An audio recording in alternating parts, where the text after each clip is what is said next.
Municipal ఎన్నికల polling close పై మరింత సమాచారం నిజామాబాద్ నుంచి రజనీకాంత్ అందిస్తారు.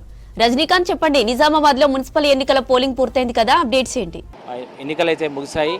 ఉదయం 7 గంటలకు ప్రారంభమైనటువంటి పోలింగ్ ప్రక్రియ కొద్దిసేపటి క్రితం 5 గంటల ప్రాంతంలో ముగిసింది. ఇప్పటి వరకు నిజామాబాద్ జిల్లాకు సంబంధించి నిజామాబాద్ కార్పొరేషన్తో పాటు 7 మున్సిపాలిటీలకు సంబంధించినటువంటి ఎన్నికలకు సంబంధించినటువంటి పోలింగ్ ప్రక్రియ ఉదయం నుంచి కూడా కొనసాగింది. చాలా చోట్ల చెదురుమదురు సంఘటనలు, స్వల్ప ఘర్షణ నేపథ్యంలో ఎన్నికలైతే ప్రస్తుతం ముగిశాయి.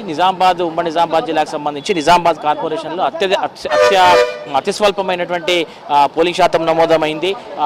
గత మున్సిపల్ ఎన్నికల్లో 63% నమోదైనటువంటి నిజామాబాద్ కార్పొరేషన్ ఎన్నికల పోలింగ్ శాతం ఈసారి 51% పడిపోయింది. అంటే దాదాపు 9% తక్కువగా పోలింగ్ నమోదైంది. దీనికి ప్రధాన కారణం ఏంటంటే ఈసారి యూత్ ఓటర్లు పోలింగ్ స్టేషన్లలో పెద్దగా మనకి ఎక్కడా కూడా క్యూ లైన్లలో కనిపించలేదు. సాధారణంగా అసెంబ్లీ ఎలక్షన్స్, పార్లమెంట్ ఎలక్షన్స్ వచ్చినప్పుడు పెద్ద సంఖ్యలో యూత్ ఓట్లు వేసుకోవడానికి తమ ఓటు హక్కును వినియోగించుకోవడానికి పెద్ద సంఖ్యలో క్యూ లైన్లో నిల్చున్నారు. కానీ మున్సిపల్ ఎలక్షన్లో అట్లాంటి వాతావరణం ఎక్కడ కూడా కనిపించలేదు. నిజామాబాద్ నగరానికి సంబంధించినటువంటి చాలా మంది విద్యార్థులు బయట ప్రాంతాల్లో చదువుకుంటున్నారు. వారెవరు కూడా ఓటు హక్కుని వినియోగించుకోవడానికి వచ్చినట్టుగా అయితే కనిపించలేదు. చాలా స్వల్పంగా యూత్ ఓటర్లు ఓటు హక్కుని వినియోగించుకున్నారు. ఇక కామారెడ్డి జిల్లాకు సంబంధించి కామారెడ్డి హెడ్ క్వార్టర్లోనూ నమోదైంది. అట్లాగే ఎల్లారెడ్డిలో 72%, బాన్స్వాడలో 71%, బిచ్కుందాలో 73% పోలింగ్ నమోదైంది. ఓవరాల్గా కామారెడ్డి జిల్లాకు సంబంధించినటువంటి 4 మున్సిపాలిటీల్లో 61% పోలింగ్ నమోదైంది. అట్లాగే నిజామాబాద్కు సంబంధించి నిజామాబాద్ కార్పొరేషన్, అట్లాగే ఆర్మూర్లో 63%, భీమ్గల్లో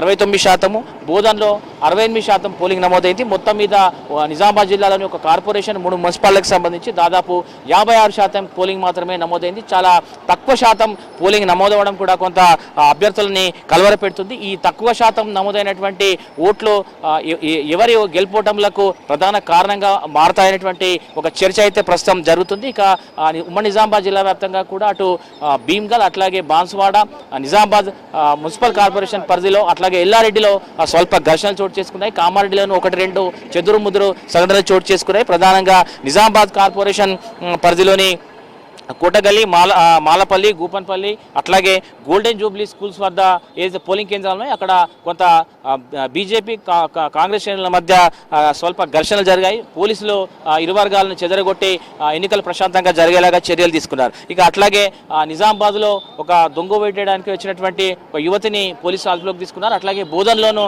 మరో 2 వ్యక్తులు తప్పుడు ధృవీకరణ పత్రాలతో ఓట్లు వేయడానికి వచ్చి అధికారులకు దొరికిపోయారు. వారిని కూడా పోలీసులు అదుపులోకి తీసుకున్నారు. వారిపైన కేసులు నమోదు చేశారు. అట్లాగే నిజామాబాద్ కార్పొరేషన్ పరిధిలోని 20-21 డివిజన్లలో పోలింగ్ కేంద్రాల వద్ద కూడా ఇటు కాంగ్రెస్, బీజేపీ శ్రేణులు పెద్ద ఎత్తున గుమిగూడడంతో పోలీసులు వారిని చెదిమేటువంటి ఒక ప్రయత్నం చేసిర్రు. దీంతో పాటు చాలా చోట్ల కూడా రిగ్గింగ్ జరిగినట్టుగా బీజేపీ ఆరోపణలు చేసింది. ఈ క్రమంలో MP Arvind Adarsh Marwadi polling station ఏదైతే ఉందో అక్కడ ఆ పోలింగ్ స్టేషన్ వద్ద కొంత పోలింగ్ స్టేషన్ సందర్శించి పోలీసులపై ఫైర్ అయినటువంటి సందర్భం కూడా కనిపించింది. ఇక కామారెడ్డి మున్సిపల్ పరిధిలోని 9వ వార్డులో దొంగవేట్లు వస్తున్నారని బీజేపీ నాయకులు ఆరోపించడంతో బీఆర్ఎస్, బీజేపీ మధ్య ఘర్షణ వాతావరణం నెలకొంది.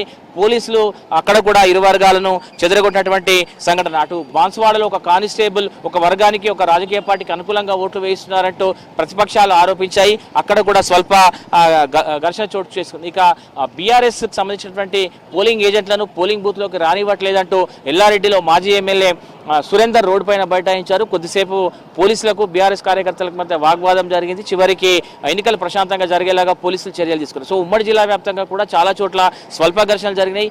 ప్రధానంగా దొంగ ఓట్లకు సంబంధించినటువంటి వ్యవహారం కావచ్చు. తర్వాత ఒకే చోట బీజేపీ, కాంగ్రెస్, ముఖ్యంగా నిజామాబాద్ నగర కార్పొరేషన్కి సంబంధించిన ఎన్నికల్లో చాలా వార్డులలో, చాలా డివిజన్లలో బీజేపీ, కాంగ్రెస్ శ్రేణులు ఒకేసారి ఒకే సమయంలో పోలింగ్ బూత్లకు వద్దకు రావడము, ఇరు వర్గాలు నినాదాలు చేసుకోవడము, పార్టీలకు అనుకూలంగా నినాదాలు చేసుకున్నటువంటి క్రమంలో ఇరు వర్గాల మధ్య ఘర్షణలు జరిగినాయి. ఈ సమయంలో కొంత పోలీసులు వారిని చెదరగొట్టేటువంటి ప్రయత్నం చేసినారు. స్వల్పంగా లాఠీ చార్జ్ చేసినటువంటి సందర్భం కూడా ఉంది. సో ఓవరాల్గా అయితే ఉమ్మడి నిజామాబాద్ జిల్లాకు సంబంధించి ఎన్నికలు స్వల్ప ఘర్షణల మధ్య ప్రశాంతంగా జరిగిందని చెప్పొచ్చు. అయితే పోలింగ్ శాతం తక్కువగా నమోదైంది కాబట్టి ఇది ఎవరికి అనుకూలము, ఎవరికి వ్యతిరేకమైనటువంటి చర్చ అయితే తీవ్రంగా నడుస్తున్నటువంటి ఒక సందర్భం కనిపిస్తుంది. జ్యోతి.